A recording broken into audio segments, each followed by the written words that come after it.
passport possession by Americans is actually quite low, and by Black Americans is extremely low. Why do you think that is? Just the international travel isn't big, it's really, in the States, the lie is America's so great that you have everything here. Why would you want to leave? Okay.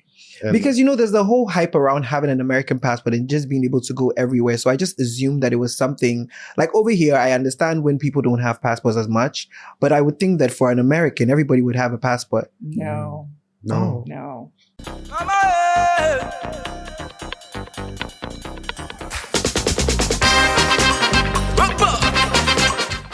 Welcome, guys, to another exciting episode of the Sincerely Accra podcast. Of course, my name is Joseph Inti. I'm going to be your host, and I want to give a quick shout out to my co-creator and producer, Mr. Kwame Asante Ofori.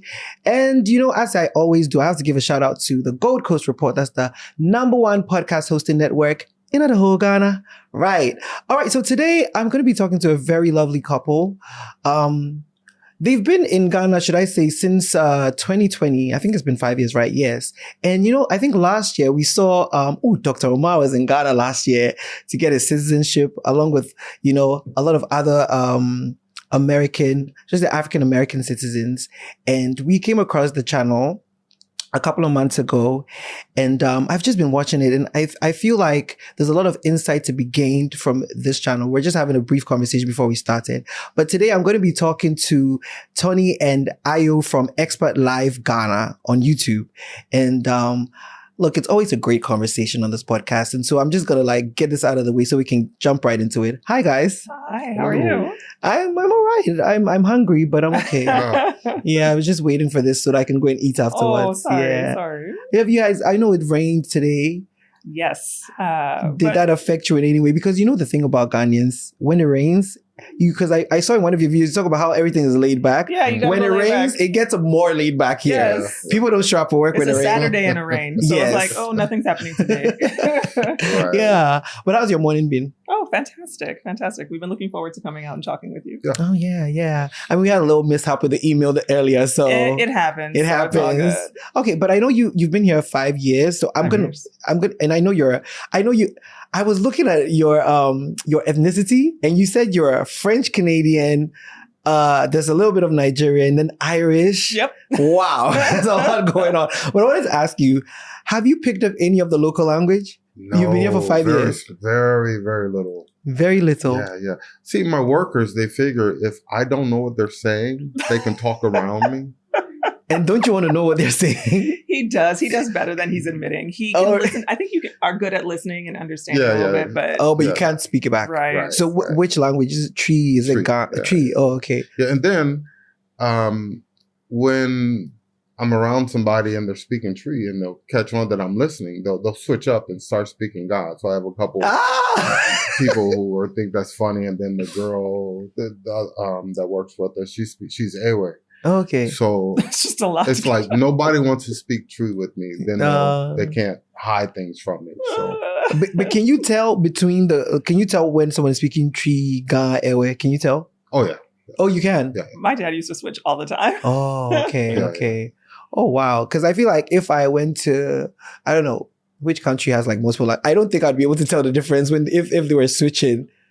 I don't think so. Yeah, it's just some subtle differences. It's like even Tree when you go up north to Tamale, it's just a little different than down the way here. the Tree is spoken in the north. Yeah. Oh, okay. Yeah, it's just a little different. So I think maybe it's more of the pronunciation thing because their language requires certain intonation. Yes. Right. So when they speak the Tree, you can tell. But Ayo, given that you have this mixed background ethnicity, how did that influence your identity growing up? You grew up in America. That's a super big question. No, what's really interesting, I think, about being of African descent in America. My dad was African, Nigerian, Ghanaian. He was born in Ghana, raised in Ghana, but his father was Nigerian, and he spent time in Nigeria. My mom, as a white American, has her descendants from French Canadian and Irish. So I can actually trace my mom's side of the family further back than I can my dad's side. But to have both of those things in the house, my siblings and I, we all just grew up very much kind of unaware of our Blackness. It wasn't something that we wore, but we very much wore our Africanness, if that makes any sense. And it was different.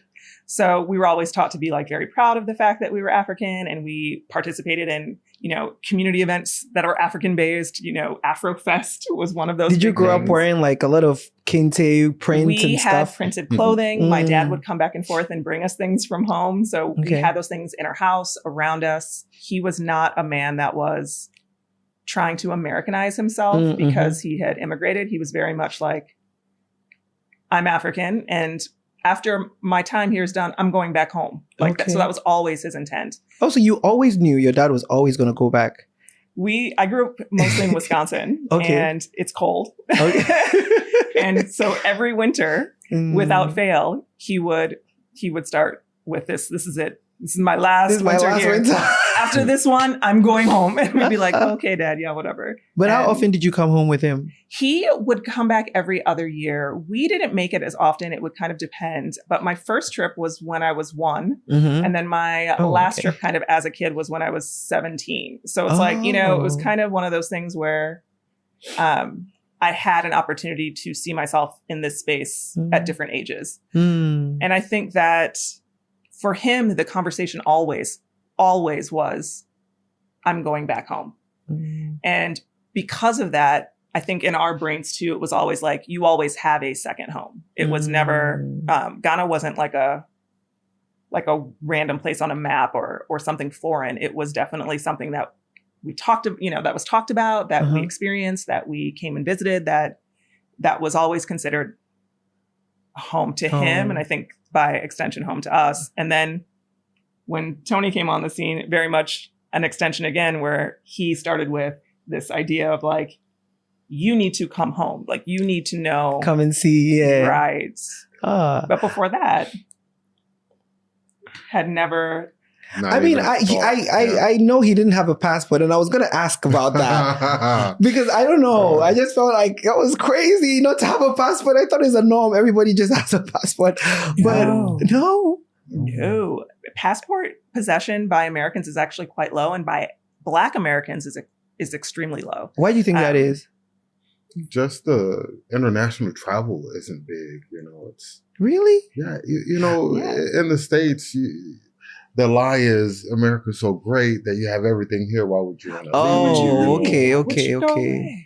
Because, there's the whole hype around having an American passport and just being able to go everywhere. So I just assumed that it was something like over here. I understand when people don't have passports as much, but I would think that for an American, everybody would have a passport. No. No. Again, it's this internal narrative though. Like, why would you ever want to leave? Oh, okay. No, you can go to the 50 states and all 50 are different. So if you're just traveling nationally, you can see something different all the time. True. So, okay. I know you're from Texas. Yeah. Okay. Go Beyonce. But I wanted to know, what are some of the things that, what's the word I have here? Your identity, your cultural identity. What are some of the things that define your cultural identity growing up in Texas? Well, I'm originally from Wisconsin. We went to Texas. Wow. After we. So you grew up in Wisconsin? We grew up, We actually both did, but never ran into each other. Right. Okay. Thank God. I know. I wouldn't I don't think. No, would never have worked. Okay, we're going to switch it to Wisconsin then. How did growing up in Wisconsin affect in Wisconsin? It was really weird because you didn't want to be too Black because Wisconsin is very segregated, and if you're too Black, you stand out too much, and it's harder to navigate through the system. So you always want to, be humble and hey, don't talk too loud, those kind of things. A lot of code switching. Yeah, exactly. A lot of code switching. And, for me, racism is funny in America. In the North, it's very hidden. And in the South, it's in your face. Racism, it's there. So growing up, you kind of got comfortable in Wisconsin, not seeing the racism. It was hidden.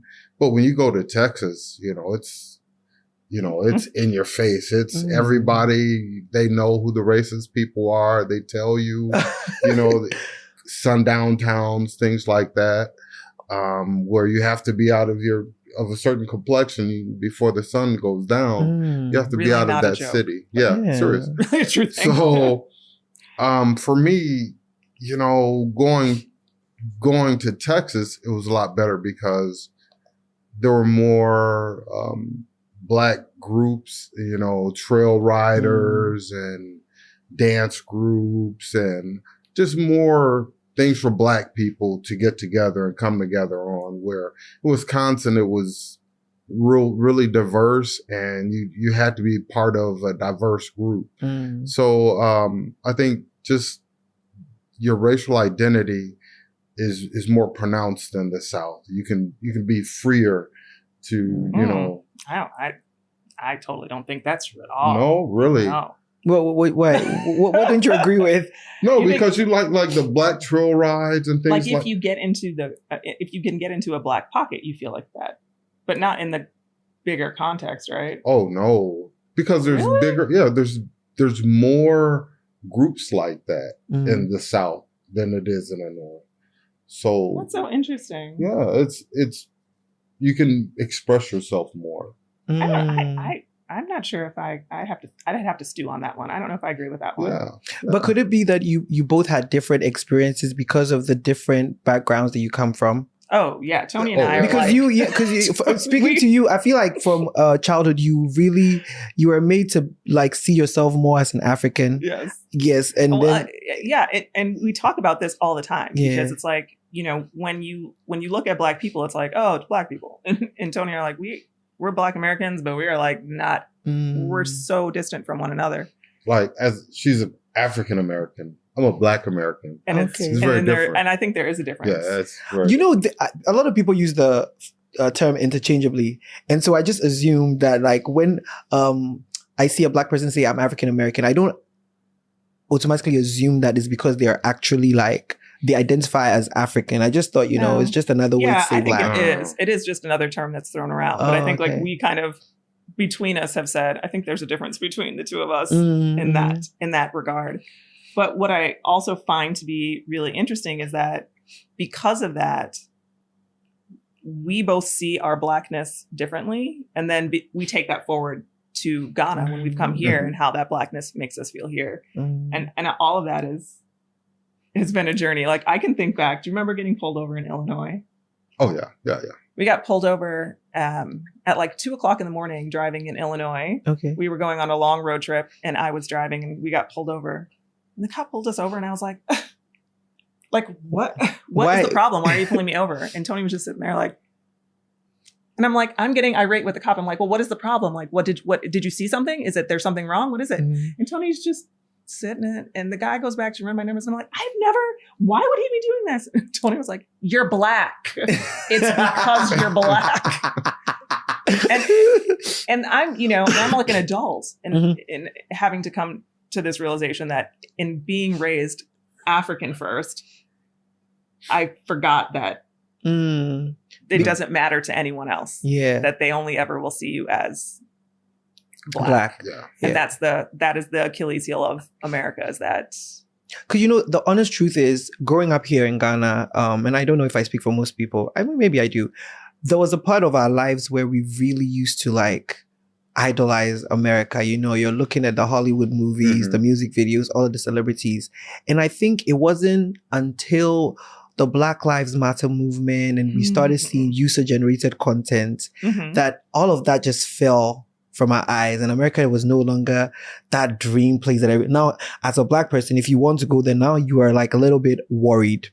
And I've seen so many like interviews with people, American people, Black people, who literally you're told, keep quiet, put your hands where you can see them. So I can see how that's your response. And then you're just like, you're not looking at the race issue here at all. You're just like, it's 2 a.m. I see. Yeah. So maybe that's just what goes on there. Before coming to Ghana, what had you heard about Africa?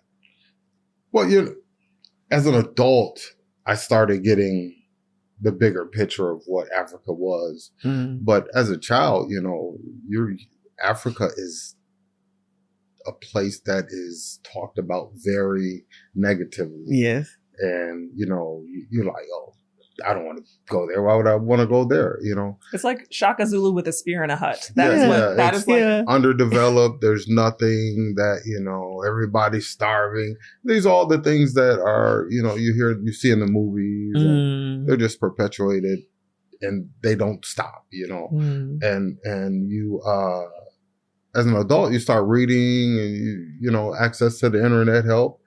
And you're like, well, I didn't know, developed cities are there. I didn't know developed countries are there. And all these things, we got to send money to Africa. And so the conception is Africa's poor. And you have a negative view of it. Yeah. And the reality is Africa is very rich. And it's, you can throw a rock and you'll see a great development on the continent. And I think once, you start to get the interest of, oh, there's something developed there. There's something happening there.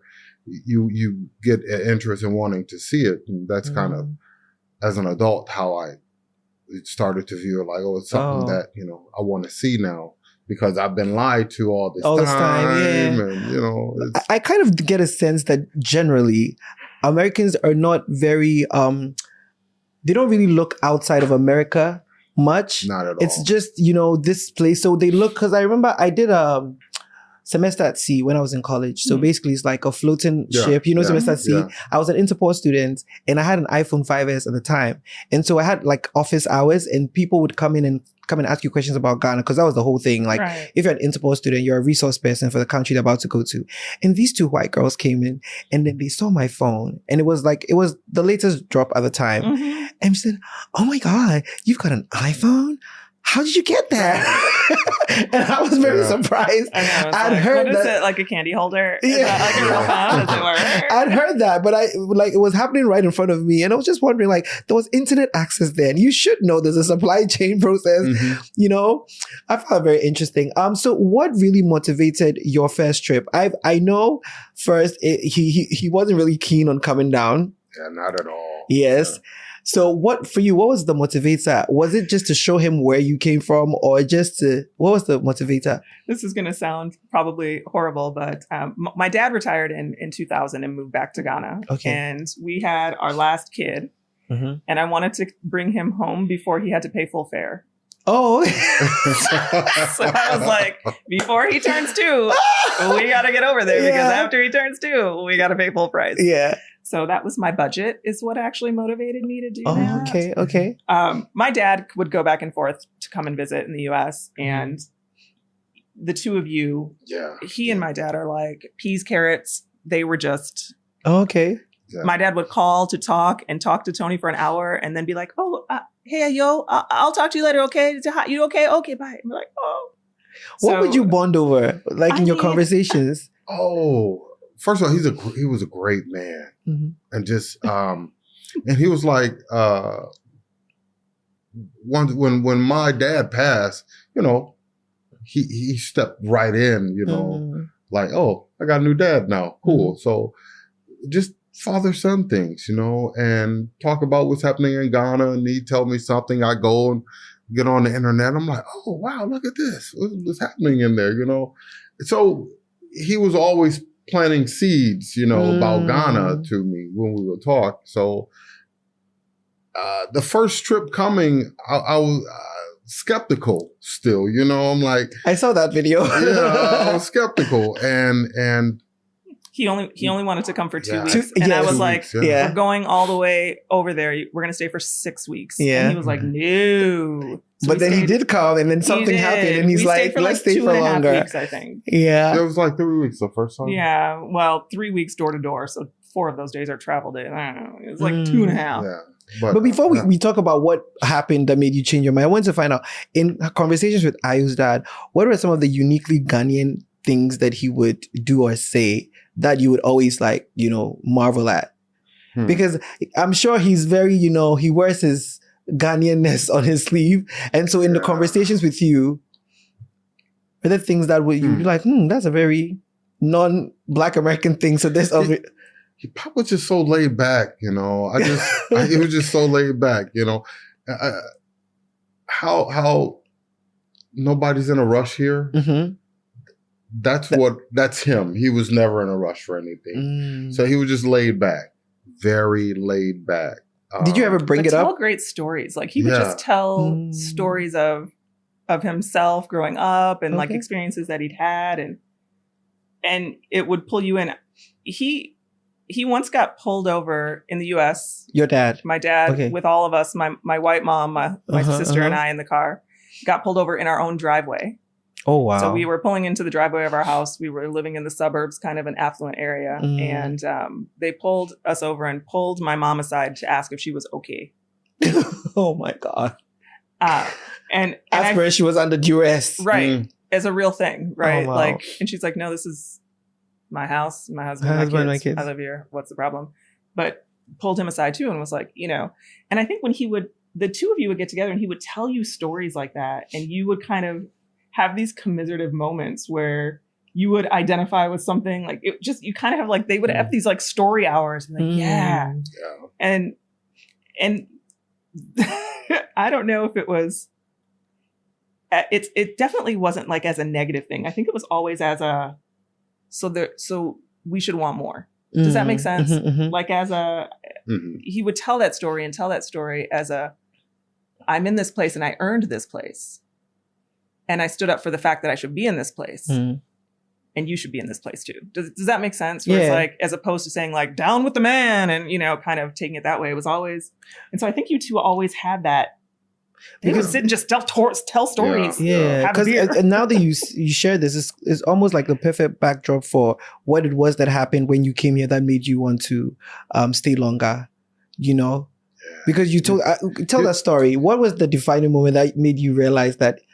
You know, I grew up in the hood, you know, and if you walk down the street and you see a couple guys over here and they look shady, you cross the street, you know. So Pop and I were out walking. We're here in Ghana and Tema walking, and started to get dark. So I tell you, Pop, you know, starting to get dark. We should, you know, start making our way back.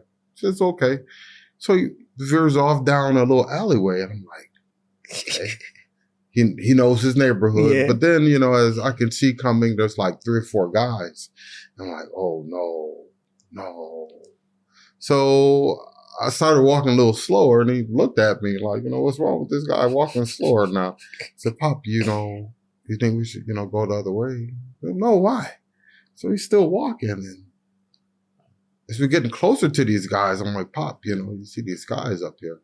And he goes, if I don't bother them, they won't bother me. And we just kept walking, got maybe 2 or 3 feet away from the guys, and they were like, oh, good evening, sir. All of them. I'm like, whoa, this is crazy. You know, I'm ready to get mugged or something. And, you know, these guys are saluting me. And I'm like, wow, you know, there's something, what am I missing here? But it was just, you know, I had to come to the realization that, you know, not all the people that I'm going to meet in life are going to be like the people I've met in America.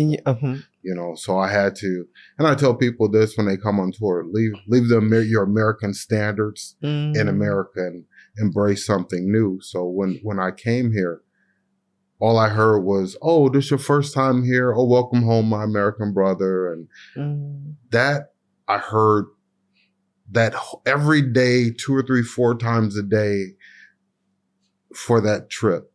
And it just stuck with me that, you know, I'm viewed as, okay, you're nothing different than us, except for you're there and you need, this is your home, but you're there. And I had to relate, you know, I had brothers who lived overseas and, you know, we talk, and they're still my brothers, even though, you know, they're out of the country. And that's how I was viewed, you know. So what? You're out of the country. You're still my brother.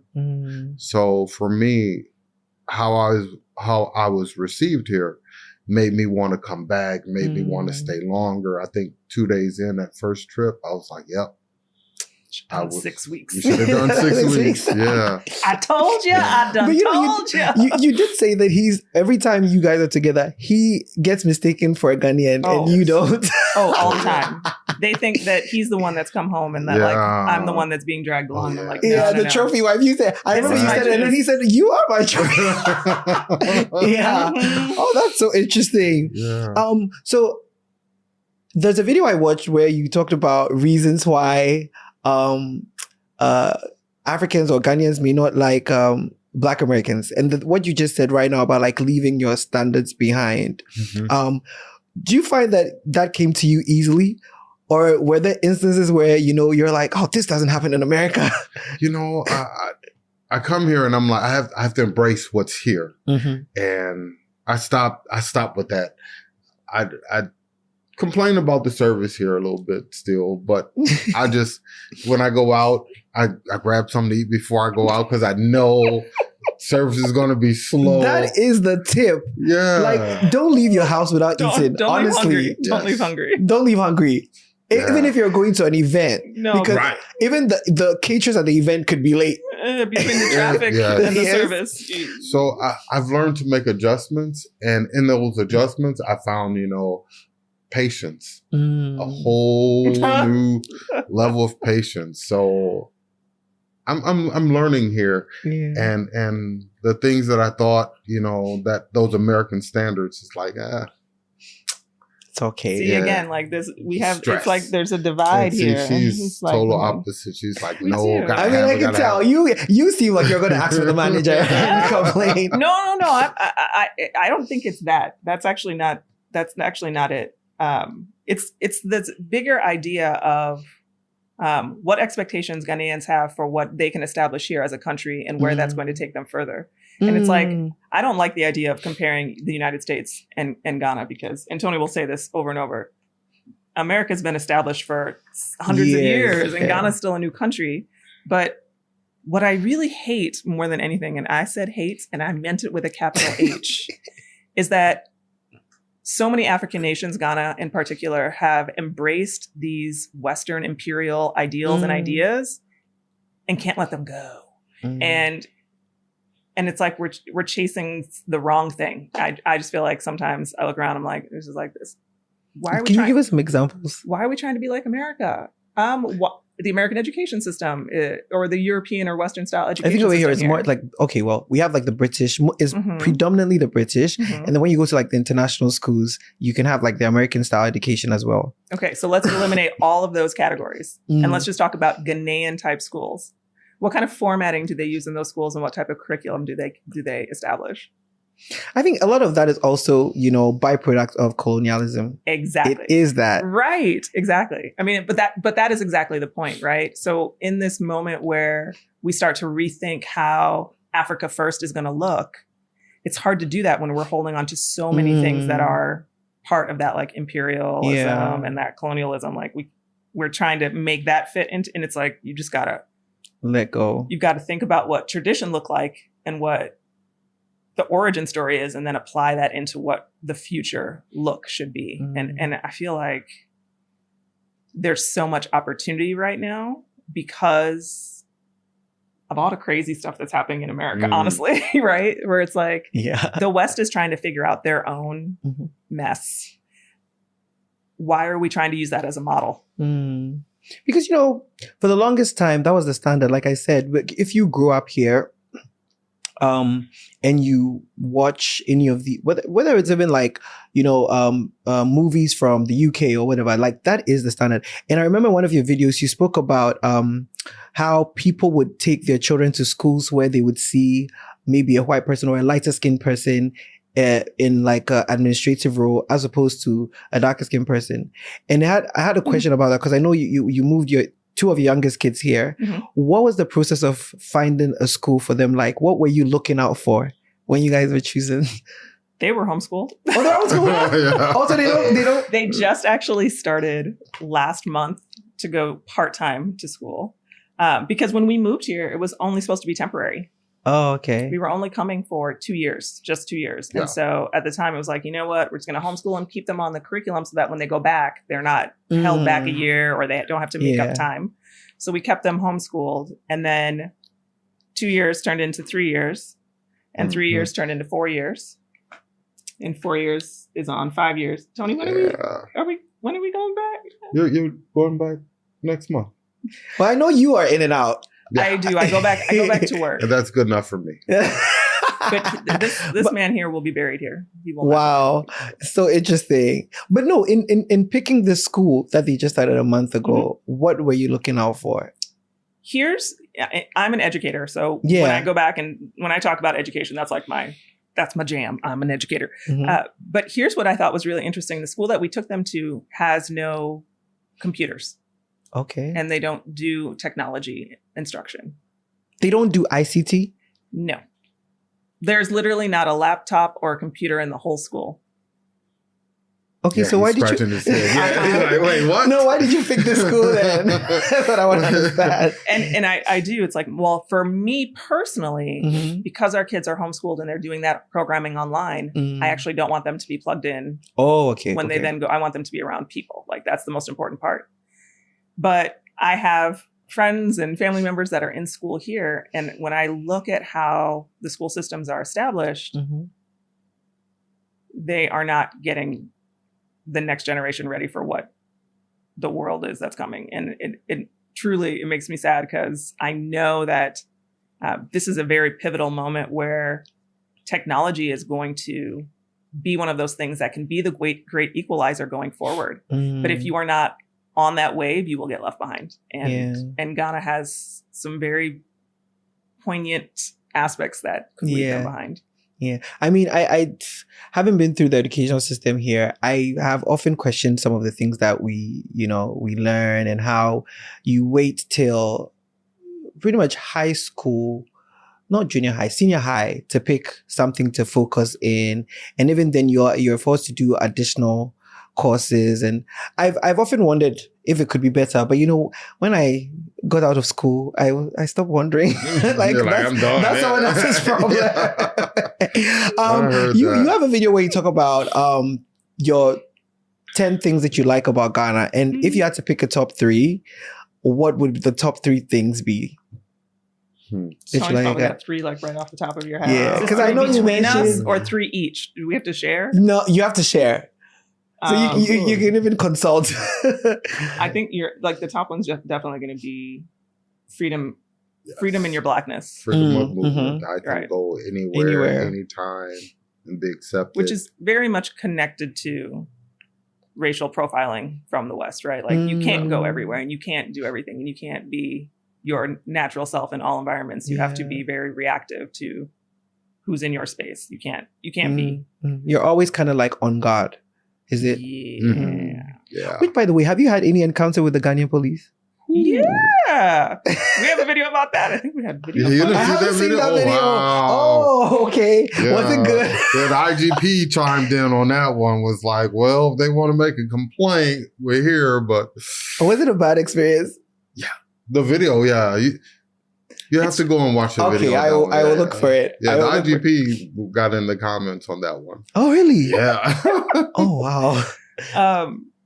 But here's the thing is that, and you say this all the time, would you rather be pulled over by an American policeman or Ghanaian policeman? Oh, here. Ghanaian. Why is that? Oh, that I've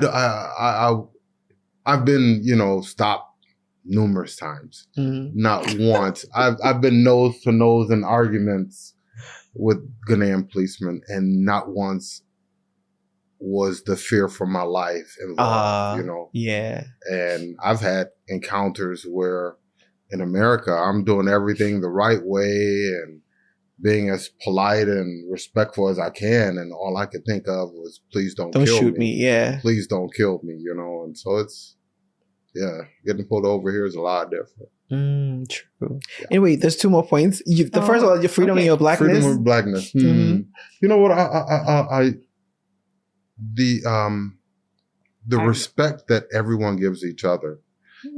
I hear I hear boss or chairman, director. Oh man, I hear this all the time. You know. I just want to say, I don't Tony. use any of those words. I want to say, Tony. Not all of that is respect. Oh really? You know, do you know the term fanfooling? You don't know the term fanfooling. Listen, I feel like sometimes, because of what people can get out of you, you're going to get a lot of that. Yeah, for sure. Yes. Yeah, but see, now in America, it's the opposite.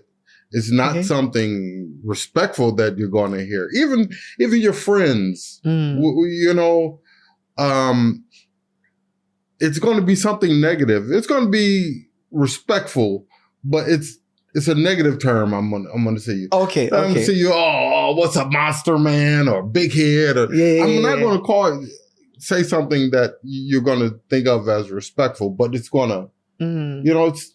Even calling you a boy or a girl. So you'd be in the West and hey, like boy, it's like I've been in a work thing and someone's been like, oh girl. And I'm like, yeah, this is in this capacity, don't call me girl. But I'm also wondering how much of that is influenced by the fact that you're not from here. Because amongst us, we also have some of those, terms. I mean, I would say, like, for example, if you're a fat person, you're called obolo, and it's like it's easily thrown out there. Oh yeah, nobody's I called him that the other day. So nobody's thinking about how that makes your mental health feel like in Ghana. So amongst ourselves, I feel like there's a certain hospitality that we give to people that are not from here. So definitely very respectful, very polite. But amongst Ghanaians, people if you're light skinned, they can call you red.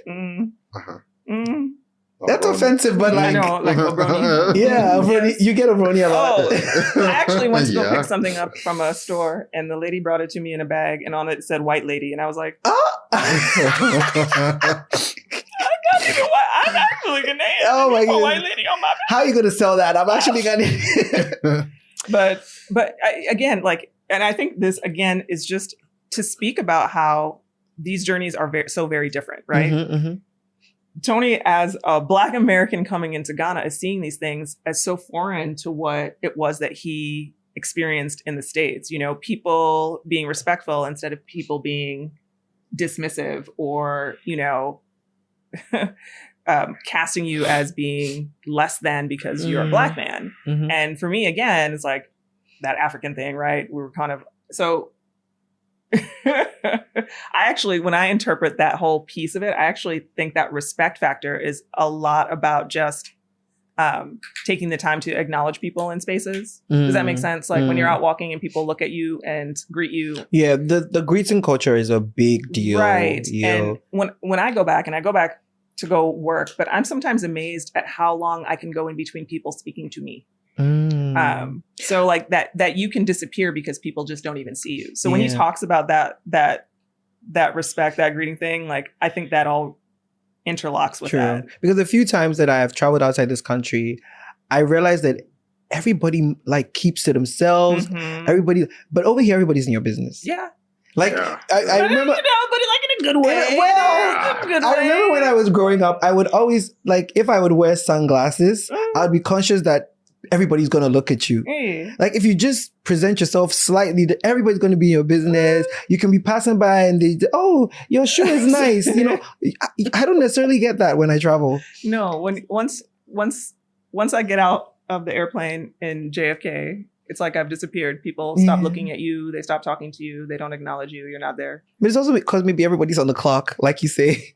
It could be, but people are on the clock here and they still. Oh, but we're laid back. Oh no, on the clock here is totally different. It's very different. But like people still see you. You're still seen. Definitely, and that is very different. Yeah, I think the last one would be community. I think that would be the third one to clock in. Yeah. So we did the three. I want to make sure we close that. Definitely. Okay, but before I move on from that, I just want to know what are your favorite meals you're leaning towards. I think I remember your son had said kebab. Oh, that Barkini kebab. And buffalo. Oh yeah. Yes. But what about you guys? What is like I light soup, peanut stew, jollof. I mean, kelewele, like wache every once in a while. Get that wache stand. Like what? food. Yeah, I think okra stew Shito is doesn't my mess with favorite. you, the pepper? The Oh shito? no, yeah, put that Oh. on there. Oh, okay. No, my mom was Creole, so Oh, okay. Yeah, yeah, so so- strong yeah. stomach. Yeah, and we put that on I there. want the heat. Oh, you like? We'd like to watch white people though try it. It's funny. It's funny. Okay, I know you've been here 5 years, like you said, but what are some of the things that you think you're never going to get used to? Oh, I just was talking about it when we were coming in. What is that? It's the trash. yeah. Oh, like on the streets I and can't stuff. take it. Like we were passing over a bridge in the waterway, and you can just see it floating in there. It's just. Mm. Yeah. For me, the driving. I thought you loved it. I watched the video where you said you loved the driving. But you're not going to get used to it. No. Because, we learn to drive so young in the States. You mhm. know, you can be 11 if your parents or family have a farm. Oh, you can be 11 if you can take out the pickup and drive In the it to- field, but not on like... No, on the street. Yeah. On the street? Yeah. At 11? At Aren't you going to 11. get stopped? That's farm rules. Don't listen to him. 15 for most people. Okay. No, most people. 15. listen, if you're 11 and your parents or family own a farm, and you can take out a truck and go to and go pick up Farm license, yes. Yeah, it's a basic farm special license, license. but yeah, at 11, Okay, yeah, okay. you're doing farm business, you can drive. Have you been Because to... they're gonna know that your dad It's the... Oh, okay. has taught you how to drive, and you Mhm. have some sense of responsibility to go. Here, there's but- people who are 45 can't drive still. What is So going on? We learned to drive so young there, and here, you're 45, 50 years old, people just learning to drive. And it's like, okay, you live this long, seeing people drive, doing things the wrong way. And it's just a lot of people doing whatever.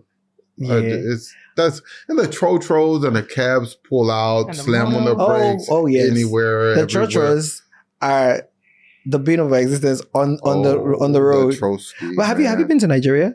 No, oh, she has. Oh, yeah. Will you tell him the driving is west? I know. I've told him, and I told him battlefield. They are coming into your lane without announcing. You just have to move. and we rode trotros and things when we were in Nigeria, and I tell him all the time, I'm like, you didn't ride a trotro. I mean, if I did it in Nigeria, feel you like can do it here. And he's like, Ghana is like, the driving here is actually decent. It's not bad. Oh, the first time I went to Nigeria, I was like, why is he coming into our lane?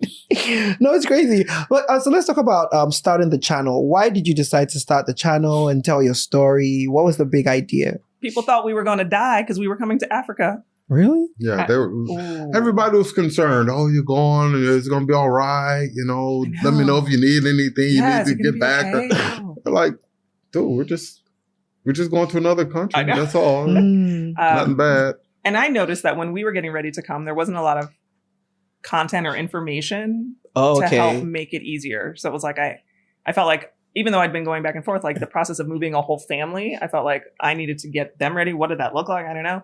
So we just started making videos, and people kept watching them. So we're like, we'll just keep making them. Because you have, like, I read your YouTube comments and I see a lot of people who are also in the same mindset. They want to move, they want to visit. And so they're always taking notes. So I can see you're actually like, doing something for people by giving that information out there. Oh, Yeah. Okay. So, and I mean, we just spoke about this on your t-shirt. Are you on HBO? Yes. What is going on there? Tell us. Well, so we had our channel, Expat Live Ghana, and after I think a couple years, a casting person reached out saying they were going to do a reality show about Africa and leaving America. And so we were like, well, we did it, so we'll help.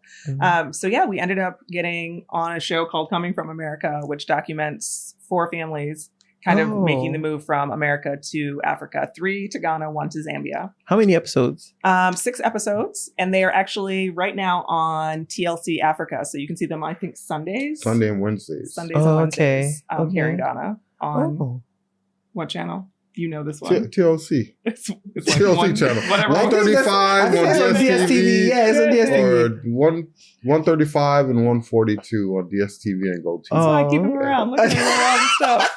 I love you. Wait, so is it not on the streaming app? Yep. It is on the streaming app too. Oh, okay. All right. For those of you who can figure out how to get it, because we don't have Max here, but some people do. Yeah. Okay. So I think we're going to close out this conversation. I want to know this whole journey. Okay. Moving here, figuring it out, discovering things. What's the most insightful things you found about yourselves in the process of doing this? I remember I went to Germany once and I was living with a friend, but he had gone to school. So I was like, oh, I'm going to go shop. And I was just walking around and I needed direction. And I realized every single person I would try to stop, they didn't want to talk to me. And me, Ghanaian grown up here I didn't even think it was racism. I just felt like, oh, everybody is like, this place is weird. Yeah. And I remember I told my friend and he was like, oh, they're just racist.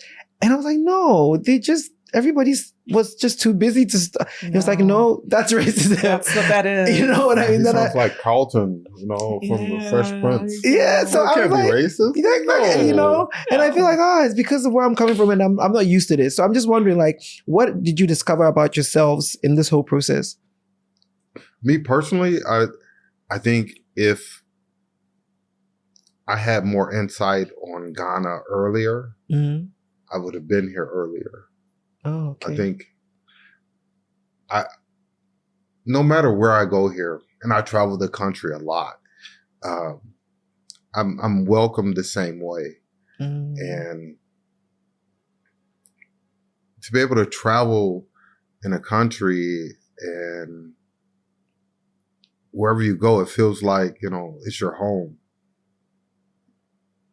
You get a feeling of like, this is where I belong, and only being here 5 years, I feel like, I have still so much to learn about myself, but being here has helped me learn more about, hey, who I really am, who I really can be, without the shadow of, you're a Black man in America. And I just think personally, if I would have known more about Ghana, I would have moved here a lot sooner. This would have been on my radar a lot sooner. Yeah. You lucky you met me. Yeah, I guess so. Yeah. Yeah. Hey, what about you? I think it's a lot about how much of your identity is sourced from your culture and your heritage. And it kind of goes back to this idea of how, just like you talked about in Germany, this sitting in your Africanness sometimes blinds you to racism and Blackness and how that factors in. But I noticed very early on with our kids that they were being forced to be in those Black roles in America. And that kind of, you were showing them the ropes of how to be Black. And I think that I've been very thankful that in coming here, we got to rewrite that in so much that now for my kids, they very much are allowed to just be themselves, and their Blackness isn't their identity. It's much more about our culture and our heritage as identifiers, which is how I was fortunate enough to be raised. And I'm glad now that in moving, we're able to shift that for our kids so that they don't have to be, brown boys and Black boys and brown girls and Black girls. They just get to be just boys. People. Just people. Must be very liberating.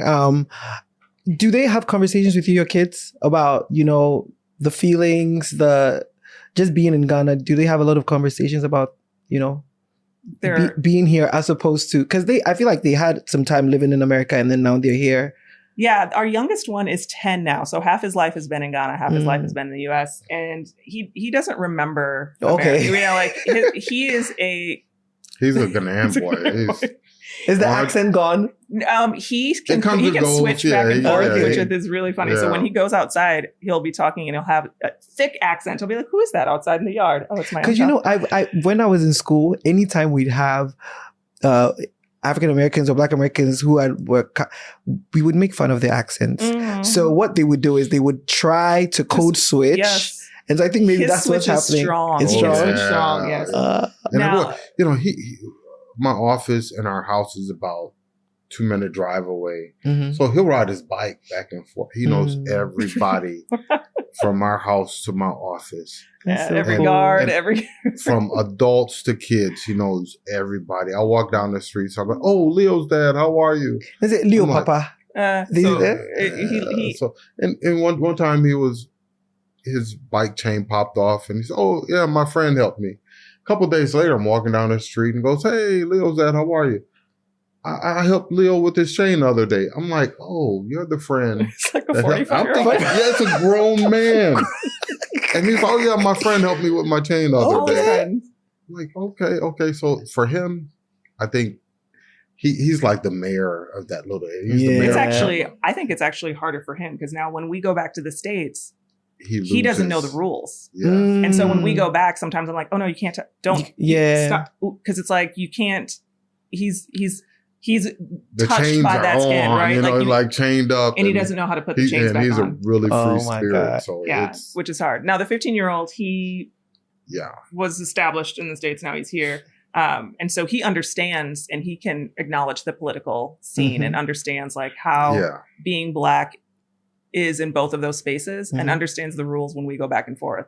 Mm. But to know that there are those rules and that you have to teach your kid how to be okay and safe with darker skin, it is one of those things that coming to Ghana will free you of that.